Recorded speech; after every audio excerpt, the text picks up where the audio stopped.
बिस्मिल्लाहिर्रहमानिर्रहीम। अस्सलाम वालेकुम नाज़रीन, एनबी न्यूज़ की तरफ से मैं आपका मेज़बान नवाज़ भुट्टो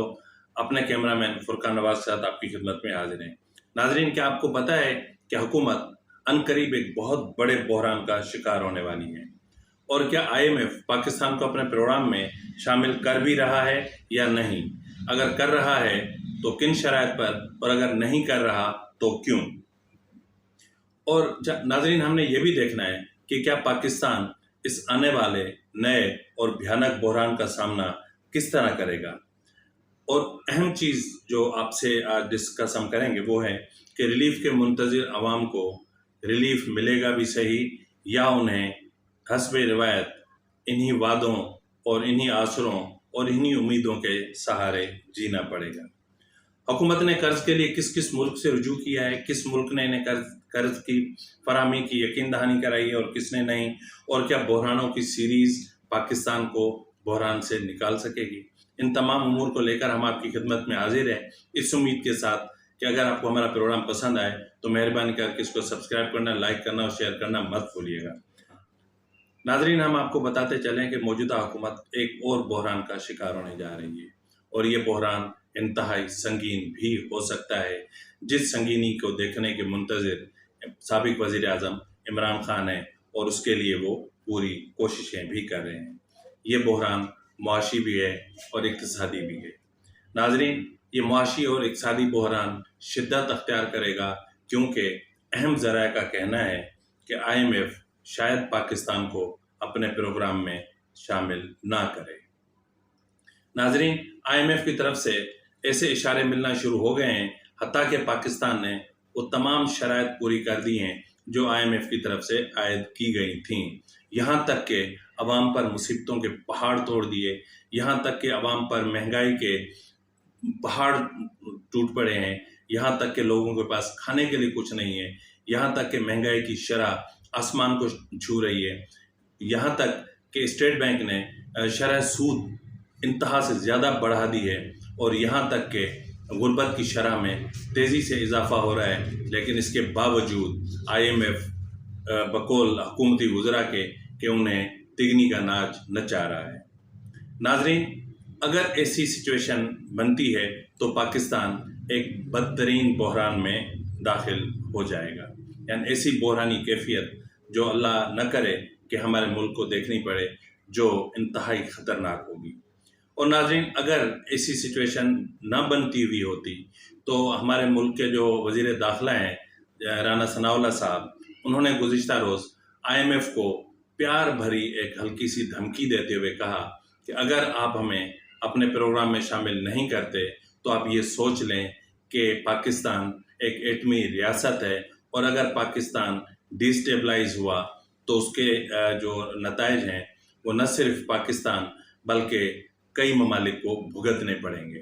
तो इसलिए ज़रूरी है कि पाकिस्तान मुस्तहकम रहे, और पाकिस्तान के इस्तेहकाम के लिए लाजमी है कि IMF जो है वो पाकिस्तान को अपने प्रोग्राम में शामिल करे और जो कर्ज का जो सिलसिला है उसको बहाल करे।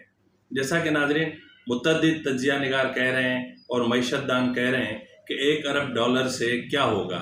क्योंकि ये जो $1 अरब होगा वो तो महज जो है वो पिछली किस्तों में ही चला जाएगा, या पिछली जो है वो सूद में चला जाएगा।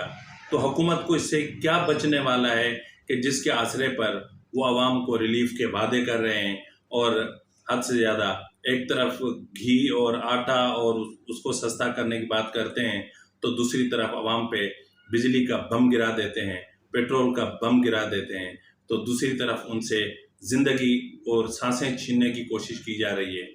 यहाँ तक के लोगों से इज़्ज़त नफ्स छीनने की कोशिश की जा रही है। यहाँ तक के माँओं ने अपनी बच्चियों को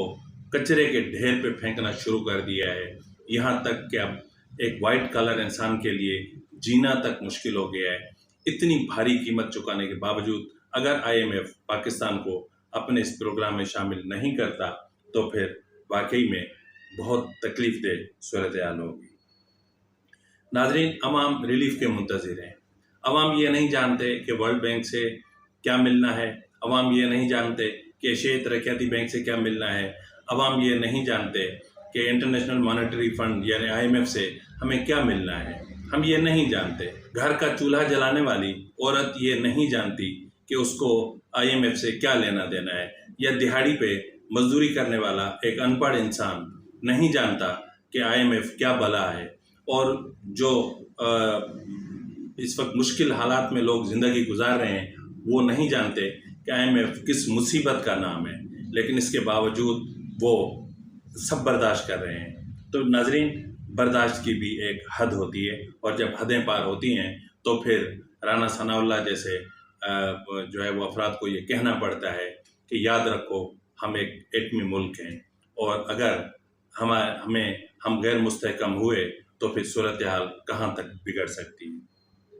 नाजरीन, यहाँ इस सूरत हाल में एक अफसोसनाक जो बात है वो ये है कि पाकिस्तान की तरफ से इस वक्त तक किसी भी बड़े मुल्क से, किसी भी दोस्त मुल्क से, किसी भी बिरादर मुल्क से किसी भी तरह की इमदाद के हसूल के लिए, या किसी भी माली इमदाद के हसूल के लिए, या किसी भी शक्ल में जो है वो कर्ज की शक्ल में या इमदाद की शक्ल में या किसी भी शक्ल में लेने के लिए रुजू नहीं किया है। क्योंकि शायद हुकूमत भी ये जान रही है कि शायद हो सकता है कि जो है वो 17 जुलाई के बाद पता नहीं क्या बने, क्योंकि वो भी देख रहे हैं कि जो न्यूट्रल्स हैं शायद वो न्यूट्रल्स ना रहें, और शायद सिचुएशन बदल जाए तो वो इतना सब कुछ करके फिर इमरान खान के लिए इकट्ठा करके उन्हें देकर फिर खुद क्यों चले जाएं। तो ये भी अपनी जगह पर सवालात हैं, और इनको भी यकीन दहानियाँ चाहिए इस्टेब्लिशमेंट से और न्यूट्रल्स से, और उनसे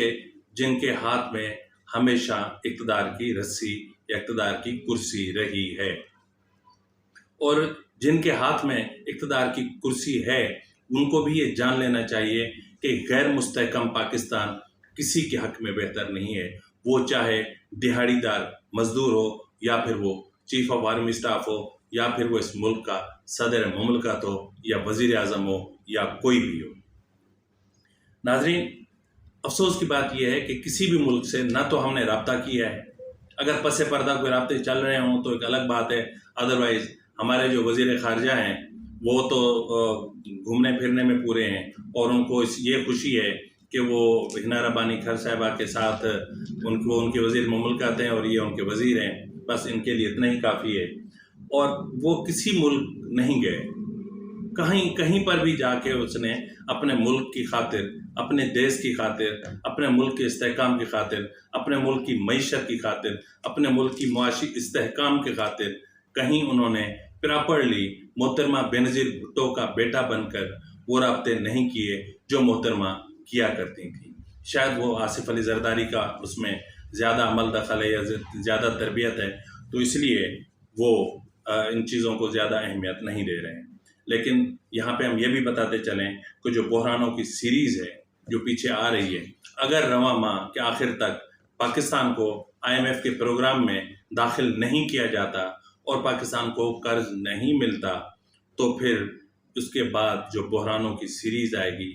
उसके जो नुकसानात होंगे उसको बर्दाश्त करना आपके लिए, मेरे लिए, हम सब के लिए बहुत ही मुश्किल होगा। इसी के साथ ही अपने मेज़बान नवाज़ भुट्टो को इजाज़त दीजिए। अल्लाह हाफ़िज़।